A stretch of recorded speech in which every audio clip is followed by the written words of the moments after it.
This is a 2CB moclobemide Hydergine Vinpocetine at Codeine trip report by Jonas, posted to erotic.org on March 24, 2001.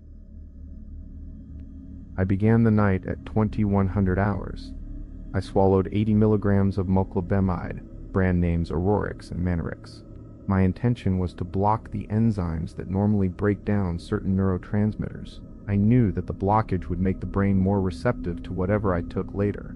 After the pill, I needed something to keep my mind occupied while I waited for the drug to take effect. I chose a book that I considered neutral, a novel called Novel with Cocaine by Mr. Agiev. I read slowly, turning pages in a quiet room, feeling the anticipation build like a low hum behind my thoughts. At 2200 hours, the moclobemide seemed to have settled in. I imagined the enzymes were busy dealing with the new chemical, and I felt a subtle urge to add a substance that would act on the serotonin system, especially the postsynaptic 5-HT2 receptors.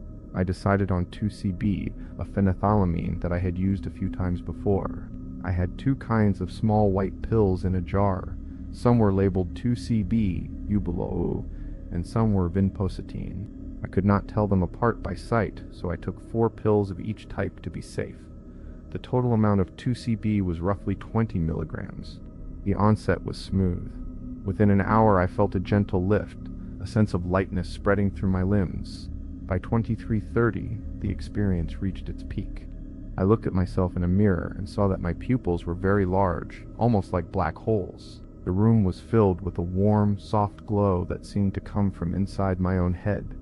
My thoughts felt coated with empathy and a subtle erotic charge. It reminded me of previous evenings when I had taken this drug with friends. The feeling of connection was similar, but this time it was amplified by the moclobemide. Visually, I saw patterns of light moving in a coordinated way. Bright lines danced across my vision, forming shapes that followed a logical order but did not convey any obvious meaning. The colors were sharp, almost painful in their intensity, yet I could not look away. I was not there simply to watch the colors. My purpose for this session was to confront a habit that had been controlling my life. I wanted to feel the oneness of the universe, to let that feeling guide me toward a more creative and purposeful way of living. I knew that such a state was difficult to reach, but I was prepared to work within the limits of my mind, to break apart old patterns and put them back together in a way that would make daily life easier rather than relying on numbness to get through the day. At 1 o'clock in the morning, I realized that the peak was not giving me the clarity I hoped for. I felt stuck on a plateau, unable to move forward with the work I had intended. I decided to add more substances in the hope of shifting the experience. I took 3 milligrams of ergoloid mesylate, known as Hydergine, a drug discovered by Albert Hofmann. I also swallowed 70 milligrams of codeine phosphate, a mild opioid. The combination made me feel a warm, pleasant buzz in my chest. Next, I prepared a pipe made of glass that had been cooled with glycol, a device I call a jubang or steamroller. I loaded it with 350 milligrams of Afghani hashish grade A+, mixed with a small amount of tobacco. I inhaled the smoke slowly, feeling the heat fill my lungs. The hashish alone does not affect me much when I am sober. It usually makes me feel sick rather than high. In this state, however, it blended with the 2CB and seemed to amplify the effect dramatically. The combination made the colors brighter, the sounds richer, and a wave of sexual arousal washed over me. I repeated the smoking, loading another 350 milligrams and inhaling almost all of it. The room began to feel strange.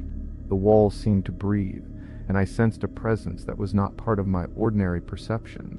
I could not describe the feeling with ordinary words. It was as if I had entered a space where the usual rules of time and distance no longer applied. I experienced what I can only call encounters with elves, a sense of being taken by an alien craft, and a feeling of moving through folds of reality that looped back on themselves. These events did not happen in a straight line. They unfolded in a pattern that felt like a spiraling helix, each layer overlapping the next. I left the pipe on the windowsill and went back to my bed. Out of habit, I turned on the television, even though I rarely watch it when I am sober.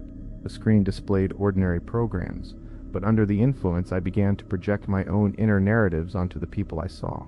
Their faces turned into 3-dimensional canvases onto which I painted my own archetypal images. At one point, I felt as if I were a cameraman inside the studio, as if I were part of the broadcast rather than a viewer. The feeling was part of the strange atmosphere that had settled over the room. After a few minutes, I turned the television off. Lying on my back, I felt a strong wave of sexual desire. I was alone, and there was no partner to share the feeling with. In the past, I would have sought another person, but this night I was alone. I remembered hearing that monks sometimes redirect sexual energy into a spiritual purpose. I decided to try a mental technique. I focused on my breathing until it became steady, then I turned my attention to my lower abdomen. I imagined that my sexual energy split into two parts. One part remained as the version of me that was observing, unable to act. The other part became a bright, magnified sperm-like entity that began to climb up my spine. The climb was vivid. I saw a tunnel made of multicolored waveforms, each wave taking on a shape that reminded me of living organisms. The tunnel was not only visual, it also produced sounds. I heard bells, strings, flutes, and the distant calls of birds.